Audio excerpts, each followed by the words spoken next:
Hi everyone, thanks for tuning this episode of the Nick Egan Times. On this episode, we have an incredible guest. We have Hannah Ferrier. Hannah is an Australian reality TV personality and is a cruise director on the show The Real Love Boat, which is airing on Network 10 weekly on Wednesday nights at 8:30 p.m. Welcome, Hannah, and thanks for coming on the podcast. Hi, how you going? I'm incredible, thank you. How are you going? I'm good, thank you. And it airs Wednesday and Thursday. You get it twice a week at 8:30. Oh, there you go. You get a double whammy.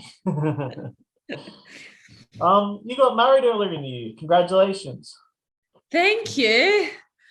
Yeah, it was very busy and rushed. We kind of decided that because my husband's mother was in Australia from Scotland, that we were going to get married while she was here. So it was a very rushed affair, but got there in the end. Wow. Well, congratulations. That's incredible. Thank you. All right, let's just jump straight into it. Take us back. Tell me about your family, your life growing up in Australia, and what that was like. So I had quite an unusual upbringing. I was brought up on a very small island about an hour north of Sydney in Australia. There was like no cars, no television. So it was a very, a lot of artists, a lot of musicians. So it was a very different childhood than most people. But yeah, it was amazing. I still go down there now. My mom still lives there. So yeah, definitely shaped in a lot of ways who I am today. So yeah, I often think sometimes with the little one, she's got a very nice lifestyle. I'm like, oh, I kind of wish in some ways I was bringing you up on a little island with nothing. Very impressive. Tell me, how did you get started in the TV industry and obviously reality TV? How did that all start? So I was working on super yachts for 6 years in the Mediterranean. And I decided I wanted to do something different. So I went across to the States and I was working on a boat over there. And then I decided I didn't like that. So I decided to just have the summer off and then kind of be done with yachting. And that's when I was approached by Bravo for Below Deck Mediterranean. And I kind of just thought it was like a fun, interesting kind of way, I guess, to leave yachting. And then, yeah, I think probably around the same time I was screaming at the chef with red lipstick on, and they decided that they might keep me on for a few more seasons. Fantastic. Tell me about the Jenny Craig campaign and everything that relates to that. How has that journey been? So it was really interesting actually, because I had, Ava was about just over a year old when I partnered up with Jenny Craig, and I had tried to kind of lose the weight before, but I think it's so different when you're a new mom, because before Ava, it was like, I would put on like a kilo or two over Christmas and then I'd lose it really easily, but I'd never had a situation where I had like a big chunk of weight to lose. So I didn't know kind of how to do it, where to start. And every time I kind of started on my own, I was failing. So that's when I partnered up with Jenny Craig, and they really, they've got a great system where you have like a coach who you're dealing with every week. So you're kind of being held accountable. I was very honest with my coach. So if I'd had like maybe an event and I'd had like too much wine or something that week, I would just be honest with her and communicate. And I really was so nervous about the food itself. But it was actually really good. Obviously it's portion controlled. So it's a little bit of getting used to at the start, but yeah, I think I've lost like 12 kilos now all up. So, which is like 26, 27 pounds. So it was amazing, and it's staying off, which is the most important thing. I think it's so easy sometimes to lose the weight, but then when you start integrating your normal life back into it, you just put it back on, and that hasn't happened. So that's been amazing. That's marvelous. Well done. That's a lot of weight. So yeah, that's incredible. And that's the Max Up program, is that right? Yes, yes. Okay, cool. And what would you say to recommend that to people if they were to go on it? What would you say? I would say, like, I was very nervous because I'm kind of a bit of a perfectionist. So if I do something, I want to do well at it. But I think with this sort of thing, like you can just do the best you can. And it's such an amazing formulated program that you're, kind of guaranteed to be successful at it if you follow it, to a T. So I would just say, like, there's obviously always, it's the same thing with like losing weight, quitting smoking, going traveling. There's always like reasons to not do it. But the best thing is to just like basically start now. Like, it's just good to just throw yourself into it, do it 100% and just start. Otherwise, you're always going to find a reason not to. Tremendous. All right. Tell me about the new TV show, The Real Love Boat, that's obviously on Wednesday and Thursdays, as you mentioned earlier. Tell me about that and what that experience is like.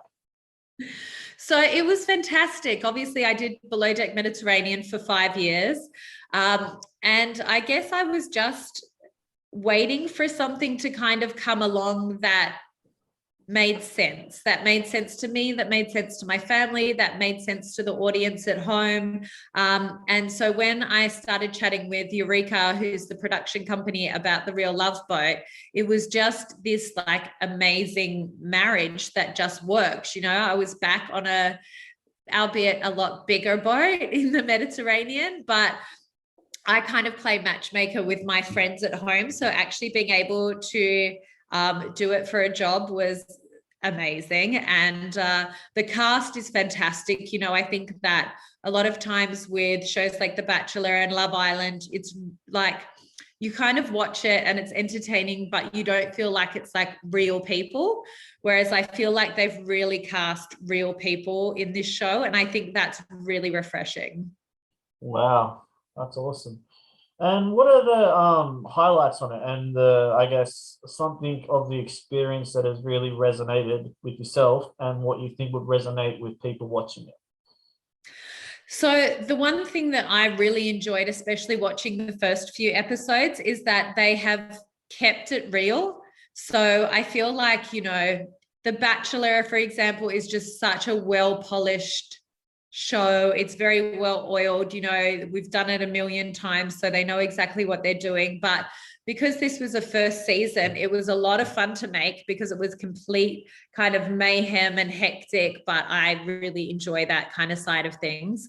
And then watching it, I really like that they've kind of respected the audience in a way where you go, we all know that there's cameras there. We all know a show's being made. So why not actually leave in kind of the funny bloopers and the things that go wrong and all of that side of thing, which is actually really hilarious when you're at home watching it. So I really enjoy that kind of differentiator with The Real Love Boat.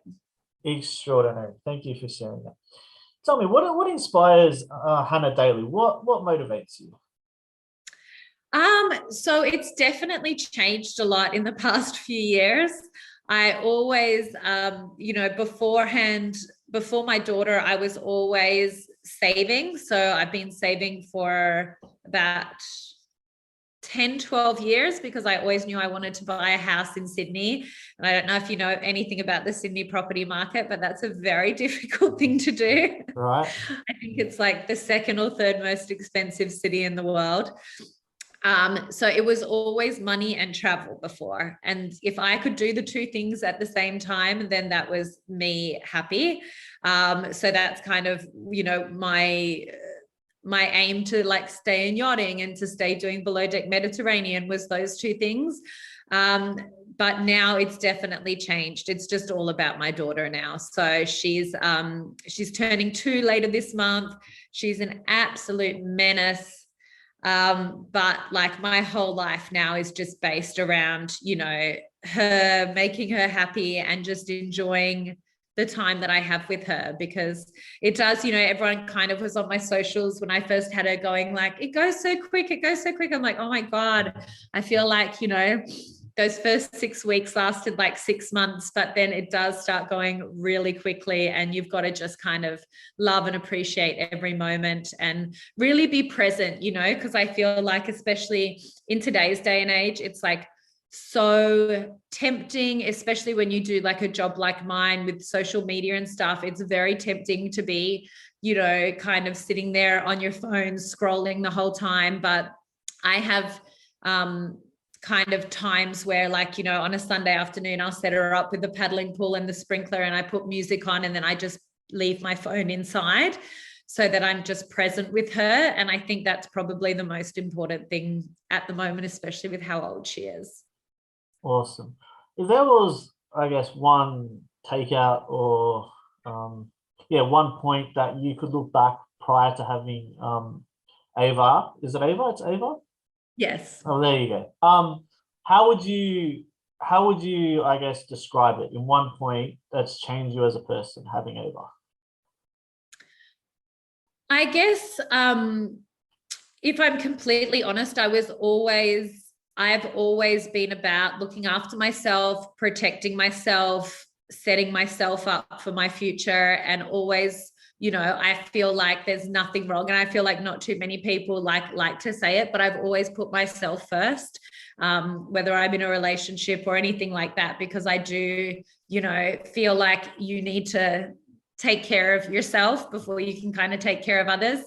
And I think the biggest thing now would be that I am just like I'm not on my priority list anymore. It's just about her. No, that's great. Thank you for sharing.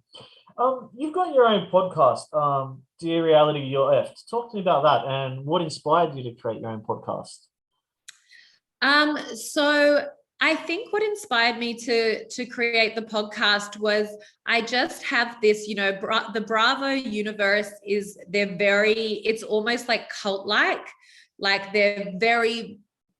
they're fans, and then they're fans for life. And I obviously knew, like, season 5 of Below Deck Med hadn't aired yet, but I obviously knew what was going to happen. So my podcast was really a way to kind of stay in touch with my fans, be able to, have a platform to kind of speak to people, interview people. I'm a massive Bravo fan myself. So I watch all the Housewives, Southern Charm, Vanderpump Rules, so it's just like a fun, lighthearted. I don't do the whole kind of trying to corner people into saying things they don't want to say, or say salacious gossip or get headlines. It's very light. It's very fun.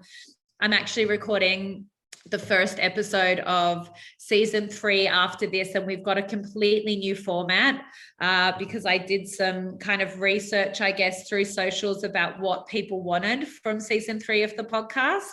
So I've really I've had some time off while I was filming, and then after filming, to really kind of have a think about where I want to go with season 3. So I'm really excited about the new format, and I'm hoping the audience likes it. Brilliant, well done. All right, tell me where do you want to take your future as well? Obviously, you're very well known, I guess, in social media, and you've got a lot of fans. And where do you see yourself in, I guess, your career wanting to go? So I guess my kind of end goal is hosting. So I really enjoyed, obviously, working on the Real Love Boat was such a different experience than working on Below Deck Mediterranean. And I really enjoyed the kind of hosting side of things. But I think my kind of sweet spot is finding a hosting job where you're also allowed to bring in your own personality. You're allowed to kind of be having a conversation with people and then go, this is where I think the conversation should go. So that kind of sweet spot between, I don't want the kind of fully scripted hosting, but I really enjoyed being on that side of the show. So I think, that would definitely be my ideal job. Well, I definitely believe that will happen for you. Oh, thank you. Tell me, you suffered from anxiety previously, and that obviously, I guess, took a toll. How would you describe that experience? And more importantly, I guess, what advice would you give to any human being that's going through that, and that obviously is doing it tough and suffers from anxiety? What advice would you give them? And what was the experience for yourself, personally taking away from it? Yeah. So I think that my biggest advice is like, I still do it to this day. And that is that, like, obviously, you know, like, for example, I had like a horrible virus and tonsillitis last week. So my body shut down, couldn't move, had to stay in bed, had to get, excuse me, had to get my husband to like kind of take over with Ava and things like that. And I feel like when you're sick in terms of like something physical like that, that actually shuts your body down, you do take the time and you do what you need to do to get better. And I feel like with mental health, because it's not something, you know, like tonsillitis or glandular fever or COVID or something that you can kind of put that name to it and go like, I now need to take a week in bed to recover. A lot of people just try and push it down. And that's, I find with myself and my own anxiety, that creates like such a bad spiral, because you're not looking after yourself. You're not taking the time you need and asking for the help that you need in order to get better. And because you're not getting better, then you're spiraling, and you can then, you know, anxiety can then lead on to depression and things like that. So I think the most important thing when you are having anxiety is asking for help, being really kind to yourself and not beating yourself up about what's going on. And just asking for help and taking the time and just looking after yourself. Yeah, thank you for sharing. That's great insights and great advice. I appreciate that. What is out of all the highlights you've had so far in your career and even your life for that, what is the best highlight or the highlights that really stand out for you that you can recall? I think, to be honest with you, the biggest highlight for me would probably be the phone call when I got the Real Love Boat, because doing Below Deck Mediterranean for 5 years, I didn't like try and get into television. I didn't try and, you know, work to get Below Deck Med. It was kind of a, you know, circumstantial situation because I was already in yachting. But getting the phone call that I was going to the Med to film the Real Love Boat was such a pivotal part of my career, because, you know, there's been probably about 100 crew members on Below Deck, and you don't usually go from Below Deck into another show. So that was really amazing for me, that people who are in the television industry had sat there, watched Below Deck, interviewed me, and then decided that I was a good fit for a completely different show. So that was definitely my highlight. Incredible. What are your passions and hobbies aside from the TV and the podcast? What do you like to do away from that, I guess? So I think that beforehand, you know, before I had my daughter, before COVID, it was all about traveling. So whenever I would have to go to the States for work, I would always put on a trip to like Mexico or Belize or go across to France. So I was all about traveling before. And obviously, since having the little one, that's a lot more difficult now. But our biggest hobbies, you know, we live right near the beach in Sydney. So we just, you know, our kind of weekends revolve around going to the beach, watching her play in the water, long lunches, lots of cooking. I read a lot, and it always, like, you can always basically tell how my mental health is by what I'm reading. Like, if you like catch me reading a Jackie Collins novel, it means like I'm really stressed out and I need to kind of zone out and forget everything. So, and then we bought our house a year ago. So we moved in a year ago. So just kind of settling in here and just adapting to life after COVID and after baby. Awesome. Where's your favorite place on all of Earth to travel to? So I think it's emotional for me because the south of France was like my second home for 10 years. So that's definitely my favorite place. But it's also because, you know, I can like go to my favorite beach club and they know which beach lounger I like, and I know like most of the staff there, and it's just got all these beautiful little like hidden gems like Antibes and things like that, these gorgeous old towns to walk through, and I feel like there I'm at home. So that would definitely be my favorite. But I also love Tulum in Mexico, but more Tulum in Mexico like 12 years ago. I went 2 years ago. It's changed a lot. So, and then I usually go to Thailand once a year, and that is one of my favorite places in the world. I just think the people are amazing. The food's amazing. The weather's amazing. So I gave you three, sorry. Yeah, no, that's all right. I've been to Tulum, Mexico, and I was actually just thinking in my head working out. It's actually about 11 years I went there. So yeah, I love it there. It's beautiful. It's beautiful. I think it was maybe closer to 15 years ago that I went the first time, but it was kind of a little bit more of a hippie town like back then. And it's like quite commercial now. So yeah, that's what Tulum happens. 15 years ago. If you can go back in time, go to Tulum. Yeah, 100%. If you were 18 again and you could change anything in your life, what would you change? That's a good question. You know what? I don't think anything, because I'm a big believer in the butterfly effect. I just think that, you know, the simple fact that like I was working in yachting, I decided I wanted to change, went to the States, did that job, didn't work out. And then I did below deck med, and that's completely shaped my life to go in a different direction. It's like, if that boat had been a great boat that I was on and I just finished the season in America, then I never would have done below deck med, which means that my whole life would be different. So I think I'm very, very happy. I've got like such a beautiful and amazing husband. I definitely would not have chosen him when I was 25, because, you know, back then I liked narcissists and sociopaths. So I just go like, and then I got the most beautiful daughter in the world. So it's kind of one of those things that I wouldn't change anything, because I'm so happy with where, you know, I've ended up. That's great. Thank you for sharing that. Hannah, thanks for joining the podcast. I've had a wonderful time chatting to you. I think it's amazing everything you've done and what you're doing. And yeah, I wish you all the best in all your future endeavors. Thank you so much. It was so good to chat with you. 100%. Thank you.